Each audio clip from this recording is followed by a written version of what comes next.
हमारे यहाँ कलेक्टर विकास के नायक जो दूसरे का उद्घाटन करेंगे।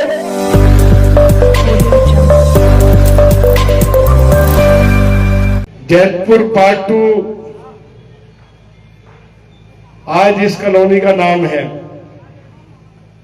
जब मैं 93 में आप सभी के सहयोग से, आशीर्वाद से पहली बार विधायक बना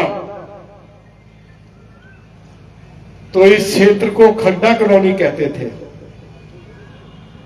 बरसात होती थी, नाव चल जाती थी। जो लोग इस कॉलोनी में रहते थे उनको क्या बोलेंगे, इसको बांध रोड बोलेंगे या बंदे वाला रोड बोलेंगे? बांध रोड। उस पर आके शरण लेनी पड़ती थी। सरकार की ओर से इंतजामात कराने पड़ते थे। और जब मैं पहली बार विधायक बना 93 में, तो यह जमीन की कीमत 300-400 रुपए गज थी। बाद में 600 रुपए गज हुई, फिर बढ़ती चली गई। और मैंने उस समय भी लोगों से कहा था कि अभी ये कॉलोनी गड्ढे में है, अनेक तरह की कुछ मुश्किलों का सामना आप लोगों को करना पड़ेगा, लेकिन आपने रहने के लिए जो जमीन का टुकड़ा खरीदा है, इस जमीन को बेचकर मत जाना। एक समय आएगा कि जिसको हम खड्डा कॉलोनी कहते हैं, इस खड्डा कॉलोनी में जमीन की कीमत 1 लाख रुपए गज से लेकर 3 लाख रुपए गज तक चली जाएगी। लोग कहते थे बिल्कुल बगल में राखी का ढेर है। जब एनटीपीसी का पावर हाउस चलता था, जो राखी का ढेर था, हवा चलती थी, लोगों के घरों में राखी आके गिरती थी। क्षेत्र के लोग टीबी और कैंसर से पीड़ित होने लगे।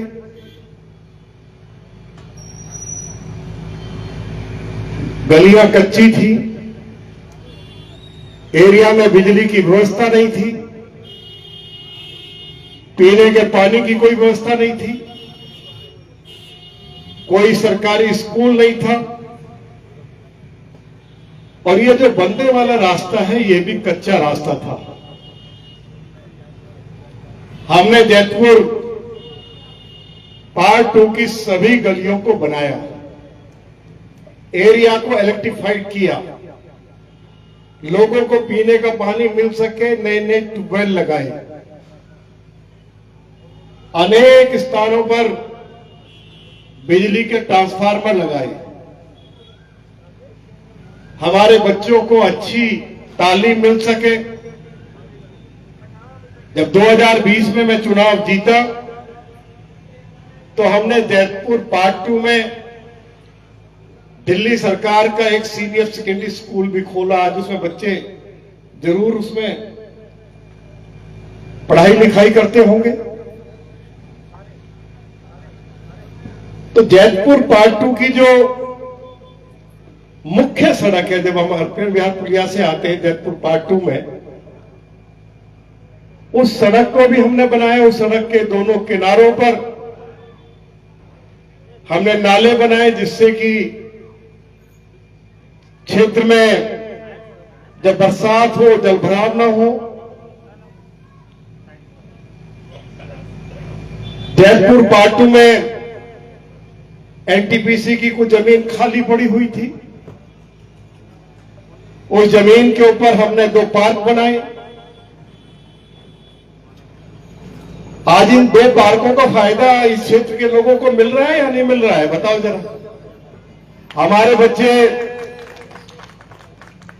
वहां क्रिकेट खेलते होंगे, वॉलीबॉल खेलते होंगे, फुटबॉल खेलते होंगे, कबड्डी खेलते होंगे। और मैंने क्षेत्रवासियों से यह आग्रह किया कि ज्यादा से ज्यादा दीवार के साथ पेड़ लगाओ। पेड़ लगाना नहीं है, बल्कि उस पेड़ को, उसको अच्छे से उसकी देखभाल भी करनी है। एरिया में जितनी ग्रीनरी होगी उसका उतना ही लाभ क्षेत्रवासियों को मिलेगा। क्षेत्र में पार्क होंगे, लोग मॉर्निंग वॉक के लिए निकलेंगे। सर्दी का मौसम होगा, धूप में बैठेंगे, धूप मिलेगी तो शरीर को विटामिन डी मिलेगा। विटामिन डी मिलेगा, हमारी शरीर की हड्डियां मजबूत होंगी। कभी आप लोगों ने सोचा था क्या कि 885 एकड़ जमीन जिसके ऊपर राखी का ढेर है, उस राखी के ढेर पर दुनिया का सबसे बड़ा इको पार्क हम बना देंगे? आप में से कितने लोग गए इको पार्क में? जरा हाथ उठाओ।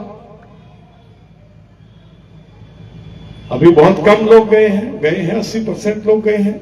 100% लोगों को जाना चाहिए। जहां कभी राखी का ढेर होता था, हमने भारत के प्रधानमंत्री आदरणीय श्री नरेंद्र मोदी जी के सहयोग से उस 885 एकड़ जमीन के ऊपर, राखी के ऊपर घास लगवाई, अनेक दरख्त लगाए, अनेक पार्क वहां डेवलप कर दिए। छोटा सा चिड़ियाघर बनाया जा रहा है, सफारी बनाई जा रही है, साइकिल ट्रैक है, जॉगिंग ट्रैक है, योगा सेंटर है।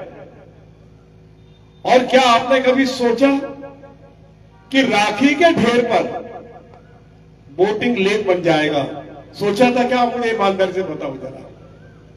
हमने इस 885 एकड़ जमीन पर अपने क्षेत्र के बच्चों के लिए कि वो बोटिंग का आनंद ले सके, बोटिंग लेक बना दिया है। ओखला सीवेज ट्रीटमेंट प्लांट से हम उस बोटिंग लेक के लिए पानी लेकर आ रहे हैं।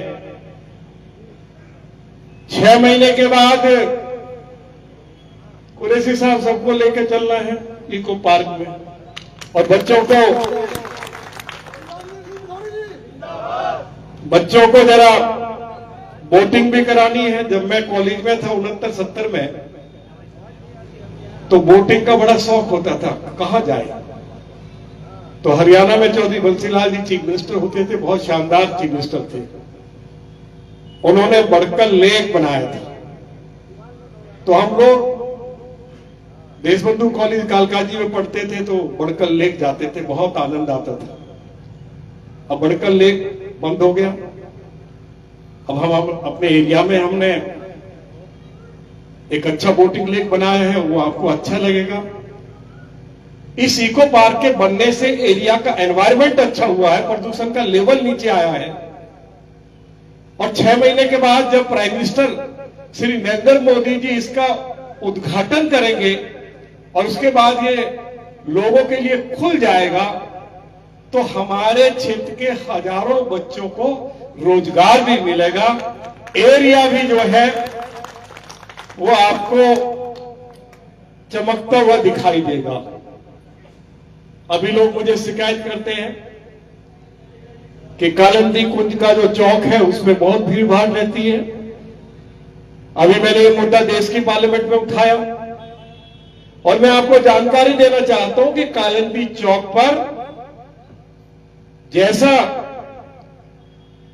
आपने जो हमारा ऑल इंडिया मेडिकल इंस्टीट्यूट का जो चौक है, चौक कहिए, गोल चक्कर कहिए, तो इसी तरह से कालिंदी कुंज चौक पर अंडरपास भी बना रहे हैं, फ्लाईओवर भी बना रहे हैं और आपको 1 सेकंड के लिए आपको अपनी गाड़ी रोकनी नहीं पड़ेगी।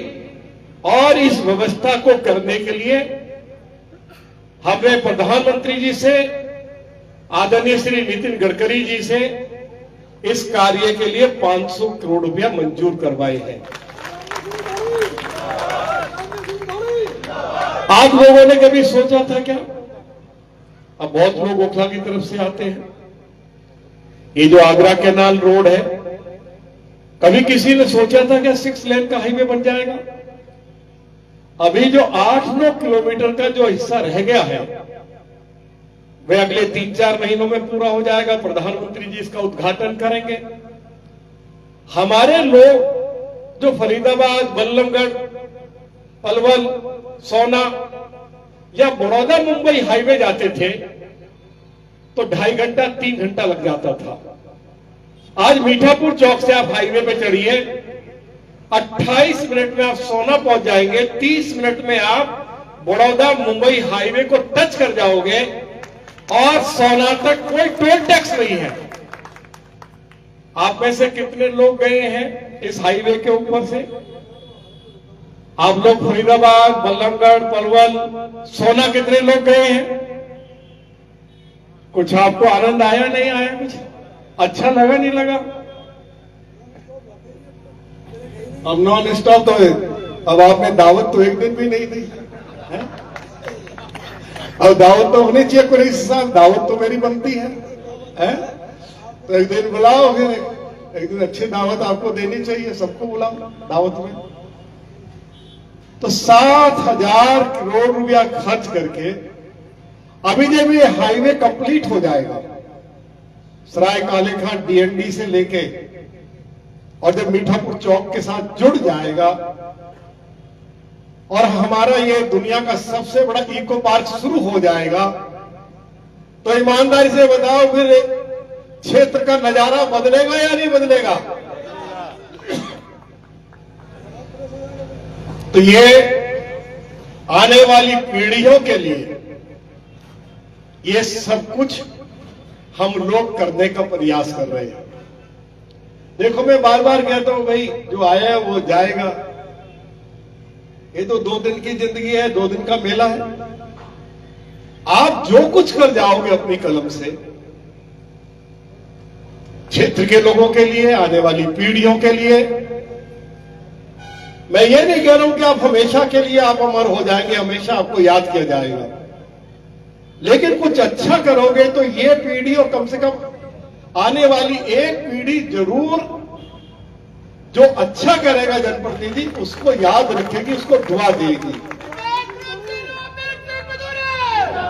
मैं 1969-70 में राजनीति में आया। मेरे क्षेत्र में 1984 में,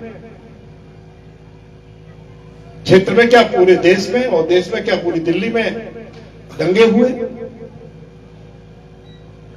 जयपुर गांव के लोग यहां बैठे हुए हैं, इनकी तो जमीन कौड़ियों के दाम पे एक्वायर कर ली थी, वो मुआवजा भी हमने बढ़ाया। जनरल जेली साहब, प्रधान मंगत सिंह जी बैठे, सबको ओल्ड एज पेंशन भी दिलवाई।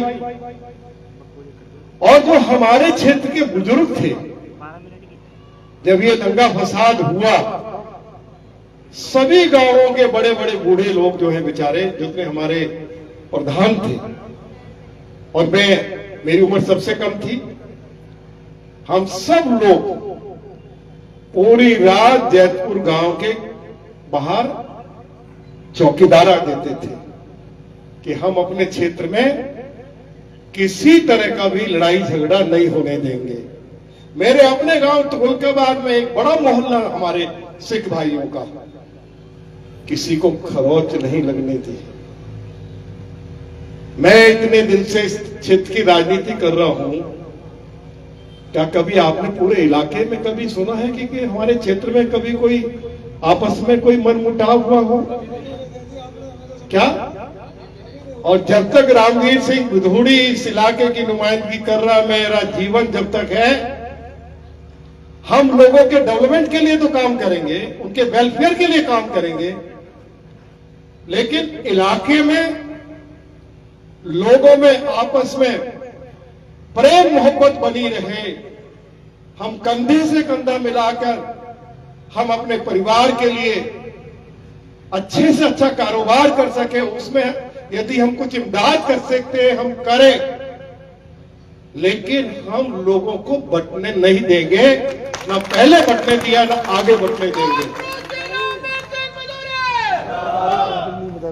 ओखला की तरफ बुलडोजर आ गए। कुरैशी साहब को मालूम होगा, बताया गया कि ये जयपुर पार्ट 2 में भी आ रहे हैं। लोगों ने सामान निकालना शुरू कर दिया। हम कहा भाई रामवीर सिंह बिधूरी एमएलए हैं, चिंता करने की आवश्यकता नहीं, सवाल उठता नहीं। थोड़ा मोड़ा डेमोलेशन का काम उधर हुआ दूसरे विधानसभा में, लेकिन हमने कहा कि हम अपने एरिया में, मैं 4 बार विधायक रहा हूं, मैंने कभी विधायक रहते हुए जयपुर पार्टी का कोई एक व्यक्ति खड़ा होकर बता दे कभी मेरे विधायक रहते हुए किसी, चाहे कोई गरीब है चाहे कोई अमीर है, किसी का घर तोड़ा गया हो, कोई एक व्यक्ति बता दे। हमने इस बात का पूरा इंतजाम किया कि लोग सुकून से रह सके। मेहनत करके लोग अपने लिए घर बनाते हैं। जब कोई व्यक्ति घर बनाता है, सैकड़ों लोगों को रोजगार मिलता है, राजमिस्त्री को काम मिलता है, तरखान को काम मिलता है, मजदूर को काम मिलता है। तो एक घर बनता है तो कम से कम 100 लोगों को रोजगार मिलता है, और जब लोगों को रोजगार मिलता है तो क्षेत्र में खुशहाली बढ़ती है। तो इसलिए हमने कहा कि लोग यदि कुछ अपने लिए दुकान मकान बनाना चाहते हैं, वो शान के साथ बनाएं। वो अच्छा काम कर रहे हैं, सरकार सबको रोजगार दे नहीं सकती। यदि कोई छोटा मोटा कारोबार करने के लिए कोई शोरूम बनाना चाहता है, दुकान बनाना चाहता है, हमें उसका स्वागत करना चाहिए, हमें उसकी मदद करनी चाहिए, ना कि हम उसके किसी काम में रोड़ा अटकाएं। वो अच्छी बात नहीं हो सकती है। जयपुर पार्ट 2 में विधायक बनने के बाद हमने गलियां बनाई थी। मुझे बताया गया है गलियां टूट गई है। मुझे यह भी बताया गया है कि पानी की निकासी की कोई समस्या है। यहां फ्लड डिपार्टमेंट के अधिकारी बैठे हुए हैं। एक तो ये जो सड़क बना रहे पुस्ता रोड, अब ये 36 फीट चौड़ी है। इसके अगल बगल भी इसको बहुत अच्छा करेंगे। हमें लोग कहेंगे कि हाँ रामवीर सिंह बिधूरी कुछ देकर गया था। अभी इसको हमारे सामने संकट रहा है कि पेड़ काटने के लिए कोर्ट से अनुमति लेनी पड़ती है। थोड़ा उसमें अब लगभग उसमें भी हमें सफलता मिल जाएगी। पूरा प्रयास उसके लिए सरकार की तरफ से किया जा रहा है, अधिकारियों की तरफ से किया जा रहा है। इस सड़क की मोटाई 8 इंच होगी। कितनी? और यदि कहीं सूत भर कम हो, अधिकारी सुन लें, क्वालिटी के साथ कोई कंप्रोमाइज नहीं करूंगा। और जितनी मोटाई रखी है 8 इंच, उसमें एक सूत कम नहीं होनी चाहिए, 8 इंच पूरी चाहिए। और लोगों से इतना आग्रह कर रहा हूं कि जब ठेकेदार सड़क को बनाए, थोड़ा सहयोग करना है। जैसे आरएमसी डाली जाती है, लोग गाड़ी चढ़ा देते हैं, बाइक चढ़ा देते हैं, साइकिल चढ़ा देते हैं, तो फिर सड़क खराब हो जाती है। आरएमसी जब डाली जा रही है, कृपया करके आप सड़क से दूरी बना के रखें। और अधिकारियों से मैंने कहा है कि अच्छी क्वालिटी होनी चाहिए, और जब सड़क बन जाए तो उसकी प्रॉपर ठीक से उसकी पानी से तराई करनी है, जिससे कि सड़क और मजबूत हो जाए और लोग ये कहें कि एरिया की ये सबसे अच्छी सड़क बनी है। आप लोग क्वालिटी की भी चिंता करें, अच्छा काम हो। कहीं कोई आपको दिखाई दे कि काम ठीक नहीं हो रहा है, मुझे उसकी जानकारी दें, आवश्यकता हो तो रोक दें, लेकिन अच्छा काम हम लोग करके देंगे। क्षेत्र में ओजोन की समस्या है,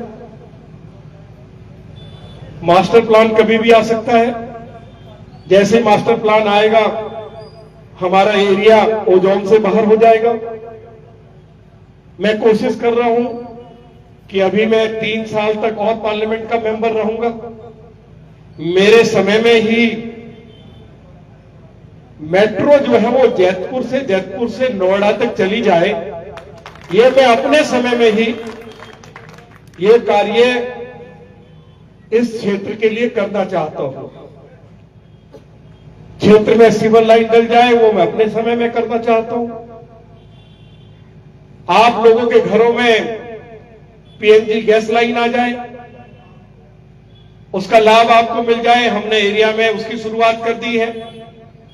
मुझे लगता है कि 30-35% एरिया कवर हो गया होगा। मोलाबंद एक्सटेंशन में हो गया, बदरपुर हो गया, अभी हरिनगर की तरफ शुरू है, क्या चालू है।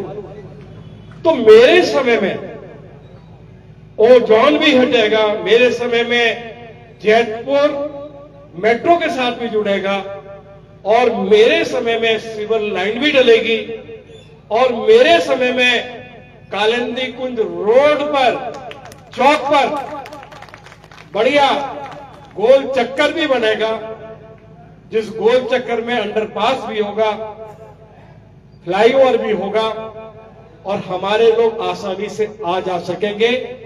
ये व्यवस्था भी हम कर रहे हैं। जैसे ही दिल्ली को हरियाणा, उत्तर प्रदेश, हिमाचल से पीने का और पानी मिल जाएगा, तो मैं पहले भी 2008 में इस एरिया के लिए गंगा जल लेकर आया था। जैतपुर पार्ट 2 तक गंगा जल नहीं पहुंच पाया था,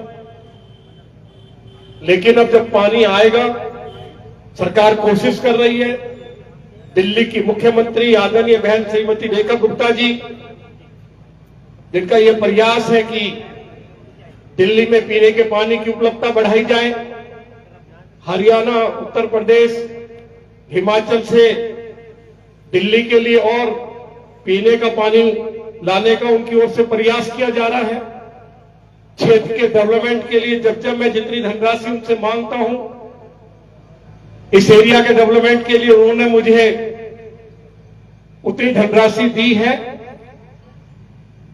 दिल्ली में सरकार बनने के बाद, श्रीमती रेखा गुप्ता जी के मुख्यमंत्री बनने के बाद, बदरपुर विधानसभा क्षेत्र के विकास के लिए लगभग 120 करोड़ रुपया उन्होंने मंजूर किए हैं। और मैं एक बात बहुत स्पष्ट कहना चाहता हूं कि आज मेरे क्षेत्र में विधायक आम आदमी पार्टी के हैं, निगम पार्षद आम आदमी पार्टी के हैं। वो किस पार्टी से है, मुझे इससे कोई लेना देना नहीं है। मुझे लेना देना है कि हम सब लोगों को मिलकर एरिया के डेवलपमेंट के लिए काम करना है। क्षेत्र के जो विधायक हैं, चाहे वो मेरी पार्टी से नहीं है, लंबे समय तक राम सिंह जी ने मेरे साथ काम किया है, लेकिन मैं एक बात तो कह सकता हूं कि गैर मौजूदगी में, कि वो ईमानदार भी हैं और विधायक रहते हुए कभी किसी का नुकसान भी करते नहीं हैं। और मैंने उनको भी कहा है कि आप विधायक हैं, हर रोज मैं आके गली गली में जो विकास के कार्य चल रहे हैं उनको आकर मैं नहीं देख सकता हूं। मेरे लिए मेरा एरिया बहुत बड़ा है। मेरा एरिया ओखला टैंक से लेकर आपका बदरपुर, आपका फेज 3, न्यू फ्रेंड्स कॉलोनी, महारानी बाग, और फिर आपका संगम विहार, खानपुर, आपकी देवली, महरौली, छतरपुर, पालम, बिजवासन, द्वारका तक किसी पार्लियामेंट के मेंबर के लिए पॉसिबल नहीं है, संभव नहीं है कि जो डेवलपमेंट के काम चल रहे हैं मैं गली गली में जाके उसको देखूं। मैंने एरिया के विधायक श्री राम सिंह नेताजी से भी आग्रह किया है कि नेताजी, आप एरिया के डेवलपमेंट के लिए जो बजट मांगेंगे हम देंगे, हम भेदभाव नहीं करेंगे। और यदि हम भेदभाव करेंगे तो मैं समझता हूं कि हम लोगों के साथ इंसाफ नहीं कर रहे हैं। जो डेवलपमेंट के लिए पैसा मांगा जाएगा हम देंगे, और ये जिम्मेवारी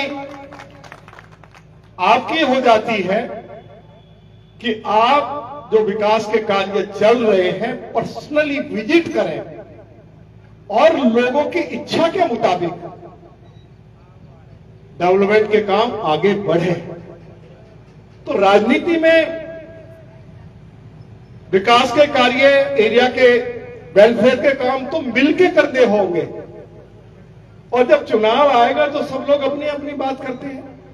लोगों के ऊपर छोड़ देना चाहिए कि लोग क्या फैसला करना चाहते हैं। लेकिन जब लोगों ने जो भी अपने प्रतिनिधि चुन के भेजे हैं, उन सब का यह धर्म हो जाता है कि हम सब लोग मिलकर एरिया के वेलफेयर के लिए, एरिया के डेवलपमेंट के लिए, लोग जो हमसे उम्मीद लगा के बैठे हैं, हम लोगों की उम्मीदों पर खरे उतरे।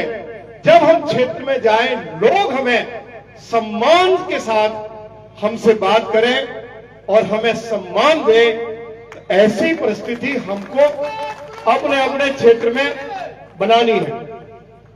तो मैं ये बात स्पष्ट कर देना चाहता हूं कि क्षेत्र के विधायक श्री राम सिंह नेताजी का डेवलपमेंट के कामों में भरपूर सहयोग मिल रहा है। मेरा सहयोग उनको मिल रहा है। एरिया के डेवलपमेंट के लिए मिलकर काम करेंगे। और जैसे मैंने कहा है कि मेरे उनके राजनीतिक मतभेद हो सकते हैं, अलग अलग पार्टी हो सकती है, लेकिन किसी दूसरी पार्टी में भी अच्छे लोग हैं, तो आप बताइए क्या उनको अच्छा कहना गुनाह है क्या? बोलो जरा। जो अच्छा है, जो ईमानदारी से सबको साथ लेकर एरिया के लिए, एरिया के डेवलपमेंट के लिए जो भी काम करेगा, रामवीर सिंह बुधूरी का पूरा सहयोग, पूरा कॉपरेशन उस जनप्रतिनिधि को मिलेगा। डेवलपमेंट के कामों में हम किसी तरह का भेदभाव नहीं करेंगे। और जैसे मैंने आपको शायद चर्चा की है, मैं 15-20 दिन के बाद फिर आऊंगा और जयपुर पार्ट 2 की जितनी सड़कें टूट गई है, नाली टूट गई हैं, उनके विकास के लिए जितनी भी धनराशि की आवश्यकता होगी, इस बांध वाले रोड के लिए तो 10 करोड़ रुपया दिया है। जयपुर पार्ट 2 की सड़कों के बारे में मैंने पूछा है, पानी की निकासी के लिए मैंने अधिकारियों से पूछा है, तो मुझे बताया गया है कि मैंने पूछा कितनी धनराशि की आवश्यकता है, तो मुझे बताया गया है कि 20 करोड़ रुपया कम से कम चाहिए। तो मैंने अधिकारियों को कहा है कि आप विजिट करिए, एरिया के जो लोग हैं, जो सामाजिक लोग हैं, RWA हैं, उन सभी के साथ चर्चा करके एक एक गली में जाके मुआयना करें, विजिट करें। और यदि आपको लगता है कि जयपुर पार्ट 2 की गलियों को बनाने के लिए, नाले बनाने के लिए, पानी की निकासी के लिए, कहीं कोई दीवार खड़ी करनी है, उसके लिए मुझे मोटा मोटा जो एस्टीमेट दिया है, तो उन्होंने कहा कि कम से कम 20 करोड़ रुपया चाहिए।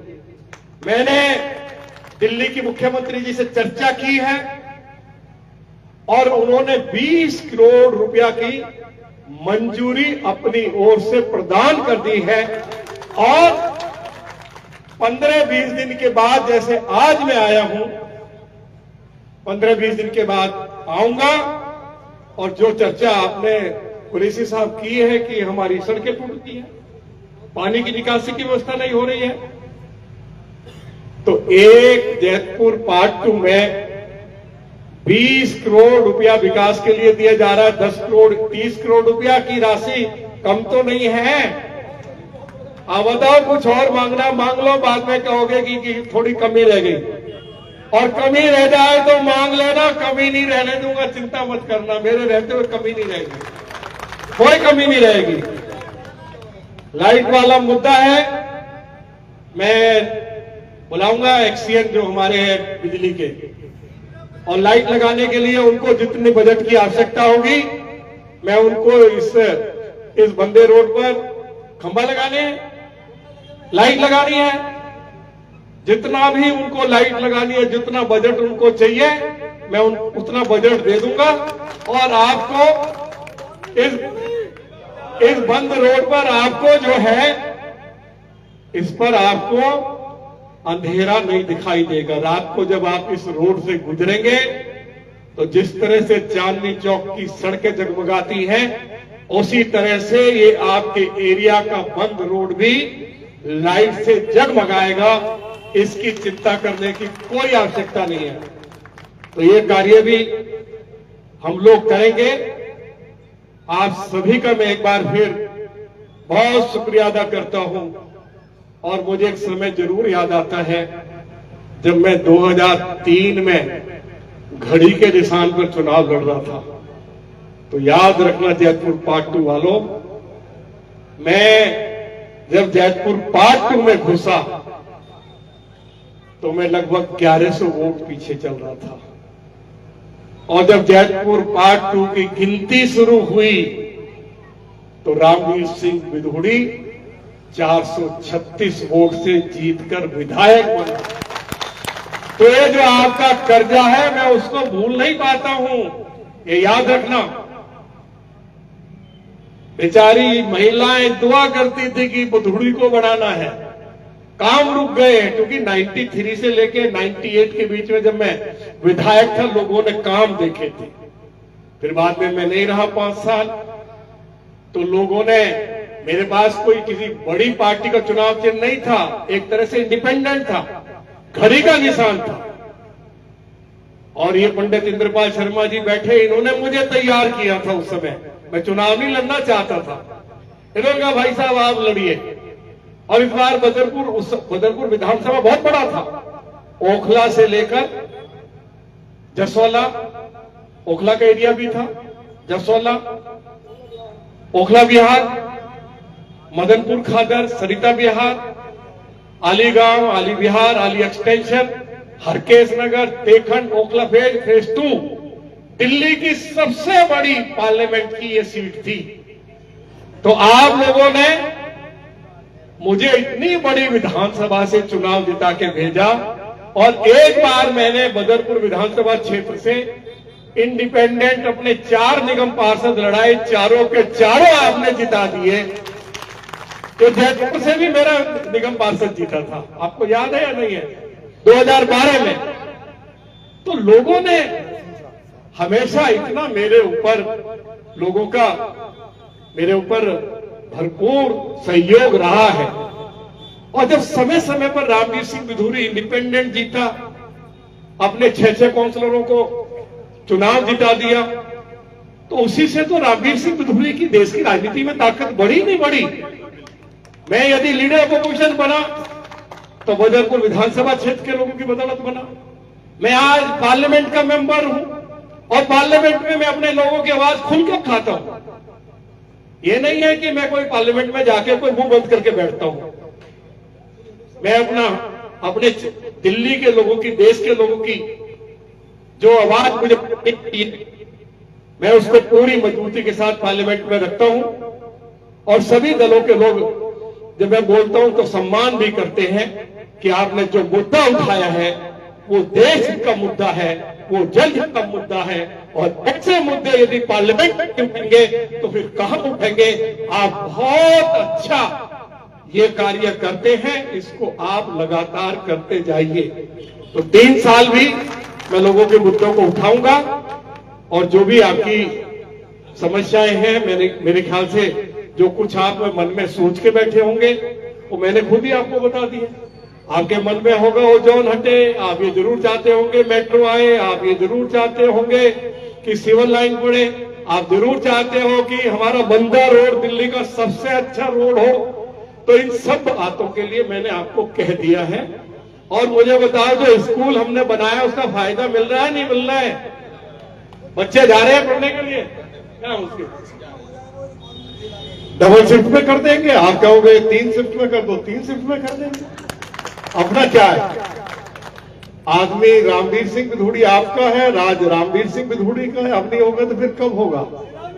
चलिए, तो इन्हीं शब्दों के साथ मैं आप सभी लोगों के प्रति बहुत आभार व्यक्त करना चाहता हूं और हम लोग एरिया के डेवलपमेंट के लिए, चाहे रामवीर सिंह बिधूरी हो, चाहे हमारे साथी नेताजी राम सिंह हो, सब लोग मिलकर हम लोग काम करेंगे।